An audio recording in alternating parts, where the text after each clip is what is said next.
Hello everybody and welcome back to another video for the day. We're going back into r/nice guy stories, and if you guys would like to support the channel through everything that's been going on through the month of August, be sure to hit that like button and subscribe if you have not already. Let's go. Our first story comes to us from username Razzytac. I, 23-year-old woman, dated an abusive nice guy, 28-year-old man. I'm sure many of you have heard the phrase opposites attract in reference to romance, and I'm here to tell you that's not true, at least for me. There is a lot I can go into about this relationship, but I'll give you a small taste. It lasted 3 years and it was all shot. I'm just a bit of a dum-dum and would repeatedly take him back because I felt bad for him. I met this guy when I was 18, first semester of college. I thought he was incredible. At the time, I heavily romanticized the idea of two drastically different people setting aside their differences and finding love regardless. I know, I'm dumb. I'm a lot more of a creative type, he's a lot more practical. I'm heavily introverted and he's extremely extroverted. I value independence and he values teamwork. He was heavily conservative and I was more left-leaning. For most people, that by itself sounds like a huge red flag, but I honestly love talking politics. I think it's interesting how people can have such a wide range of views. On the other hand, he hated talking politics because he hated opposing opinions. He loved it when you agreed with him though. There's a lot of other things that were different between us, but we'll stick to those for now. So we were friends for about a year, and in the time there were a lot of red flags which I, like a dum-dum, ignored. He had a huge nice guy mentality, that he was so nice and amazing, and was upset that women didn't want him, and that women just couldn't recognize a nice guy when they saw one. He had a long list of skills he knew how to do that were mostly just basic repair/domestic work like knitting, sewing, bike repair, basic auto maintenance, etc. He listed them like some resume, and then moaned that even with all that, women didn't want him. He talked about how women were also such a huge drain financially, and liars, and various other low-key misogynistic stuff. He had anger issues and claimed to be bipolar, undiagnosed. He also talked a lot about wanting a wife and kids to further his family line. Creepy. I finally confessed my feelings for him about a year later and we started dating. At the time, I actually had left college and was instead going to a trade school, learning about construction, Long Beach Job Corps, whoop whoop. At this school, you live on campus, but you can leave or stay on weekends and do whatever you want. They fed you and gave you a place to sleep and whatnot, and like a $25 allowance every month. I would spend all the money I had every single weekend to take a 3-hour bus to go see this guy. I would skip out on hanging out with friends or doing things I wanted to do just to see him. He insisted he was lonely without me, so I'd make every effort to do what I could for him. And you want to know what he says to me? You want to know. This guy tells me he wants a weekday girlfriend and he wants me to be his weekend girlfriend because apparently I just wasn't enough. I tried so hard to make him happy, but he just needed more. I was devastated to say the least, but my dumb self just didn't really assert myself. I just told him I was uncomfortable with that idea, and as such, he would continuously bring it up. Over and over again, he'd tell me I wasn't enough, and would try to pressure me into letting him get another girlfriend to make him happy. And that wasn't even the worst of it. I left Job Corps after completing my trade and graduating after about a year. I had a car, I had a good paying job lined up, I had an apartment, I felt on top of the world, and was excited for the rest of my life. He didn't like that. He didn't like that at all. He would consistently tell me I should either move in with my parents or move in with him. He lives with his dad, so I could save money, which is a fair argument. Living in California is expensive, but when I said no, I wanted to try things on my own, he made me feel stupid and would belittle me and tell me what a mistake I was making. Turns out the job I was at was losing money and had to let me go. Not only that, but I had to quit my antidepressants cold turkey because I had gotten them through the school, and because of some weird paperwork thing, I couldn't find a way to get them back, so I was suffering from withdrawals.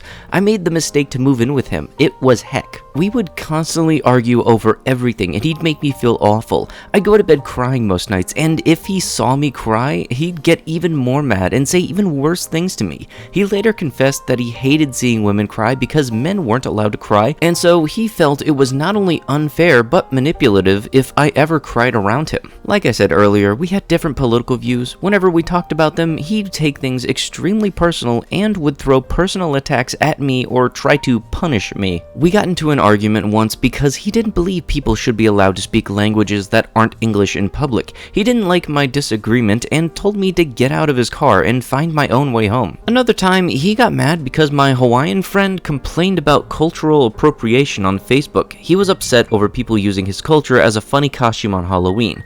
I tried to defend my friend, and my boyfriend told me to pack my bags and move out of his house. And then, when I started packing, he acted surprised and told me to stay.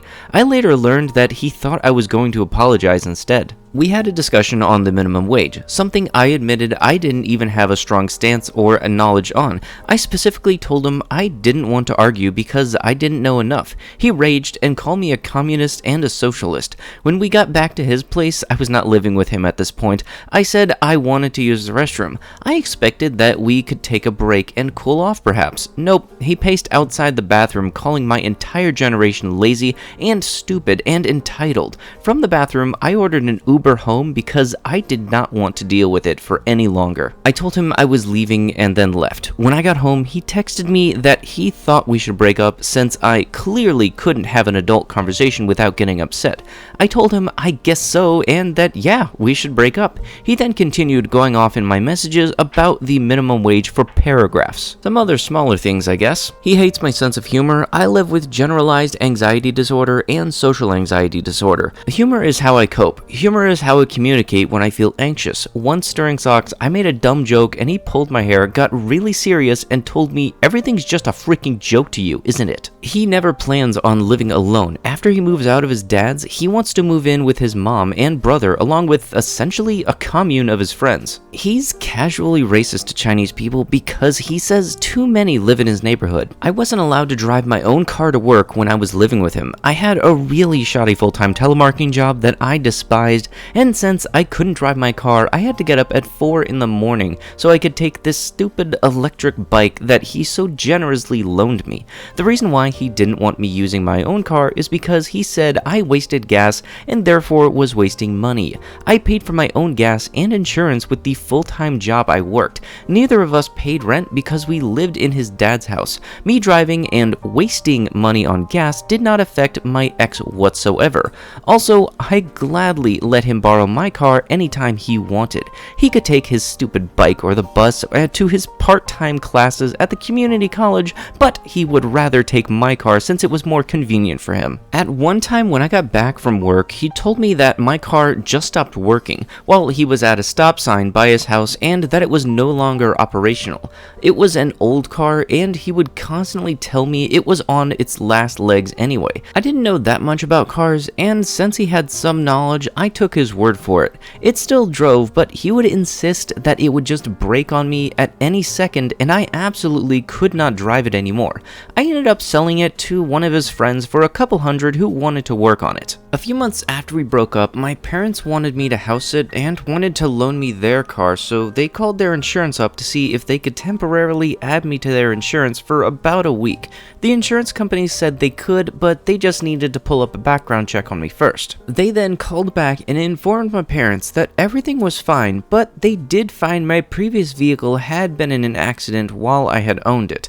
I was really confused. I had never been in a car accident before, but then I remembered that weird way my ex had described my car as having just stopped working one day and how cagey he was about the whole incident, and it clicked, of course. He would constantly talk about marriage despite admitting our relationship had a lot of problems, and when I brought up the idea that maybe we weren't a good couple and we should perhaps reconsider, he'd guilt trip me and tell me I had commitment issues and could never be in a relationship or ever get married to anybody if I couldn't learn to fix issues instead of leave. He also wanted me to move to a whole different state with him away from all friends and family, and would again guilt trip me for being hesitant and tell me I had commitment issues. He would deny that I brought up any issues in our relationship, and that's why he couldn't fix anything, but I have screenshots upon screenshots of relationship problems that I sent to him over text over the years, but he'd ignore. When I'd point out specific times I had brought up issues, he'd blame me for not being clear enough, and it's not his fault he didn't understand me. He would snap at me for being too affectionate when he was in a bad mood and get upset when I would stop being affectionate. He would claim that the reason he was such a bad boyfriend was because I was such a bad girlfriend, so if I wanted him to change, I needed to get better. Until he thought I was improving, he would refuse to get better. He claimed he couldn't understand me because he's just a man, and how could he possibly understand what a woman wants, despite me explicitly telling him what I want and what he does that's so damaging. He blamed me for his depression and hinted at offing himself when we broke up. When we would break up, he would send me messages blaming me and calling me all sorts of horrible things and telling me I needed to go back to him to fix things because I was just so awful to him and I owed it to him to make it right. I'm sad to say I fell for it too many times. I blocked him after our very last breakup and he started getting his friends to target me too. He told his friends I broke up with him after his friends died because I couldn't handle the emotional labor of caring for him when he was so depressed. I broke up with him because his version of depression involved abusing me and insulting me whenever I tried to help or happened to be by him. A friend of his tried hitting on me when he was out of the house, and not subtlety. A hand on my thigh telling me we should go to my boyfriend's room to mess around, and when I told my boyfriend about it, he shrugged it off as no big deal. He treated favors he did for people as currency. If he was doing you a favor, it really meant that he wanted something from you later on, and if you didn't comply, he'd get mad. We were watching a movie about a man who would hunt undocumented immigrants at the border. He muttered under his breath, "He's not a butthole, he's just an American who's tired of the bullshit." And when I told him, no, he's just a piece of shit with a god complex, he got really angry and went on a rant about illegal immigration and how death is an acceptable punishment for them. His friend stopped by and he tried to get his friend to agree with him, but his friend looked shocked and said, "No, I think that's pretty messed up." And my ex calmed down and muttered, "Okay, fine. Well, I'm just mad because she interrupted the movie." Even though I didn't, he's the one who made the first comment. He would get mad at me for having a small group of friends and not really enjoying parties or get-togethers with strangers because according to him, I needed to be more social because how could you expect to get ahead in life if you can't make connections? I'm sorry I don't view people as just future investments. I understand networking, but he wanted me to treat every person I met as a potential person I could call favors from in the future. It just felt gross and manipulative to me. If I like you, I like you. You don't have to have some value I can use at some point. Every conversation with him felt like walking on eggshells because I didn't know what I could or couldn't say that might make him feel mad and get us into another argument. He told me I couldn't be bi because I didn't want to have a threesome with him and another woman. Really, dude? He said he empathized with school shooters and that he fantasized about being one in high school. He even wore a trench coat in high school because he wanted to scare people. He refused to go to therapy for his anger issues because he was afraid they'd take away his guns. I cut my hair short and he told me he couldn't bear to look at me during socks because he thought I looked like a little boy. One time, I heard him bragging to someone else because the other night his friend had told him that he was offing himself, and so my ex had told him that he had no right to be offing, and that if anyone should have the right to be offing, it should be him, because his life was so much worse. It wasn't. And he went through so much growing up. So how dare his friend want to off themselves when my ex hadn't killed himself yet and his friend wasn't allowed to complain about his life?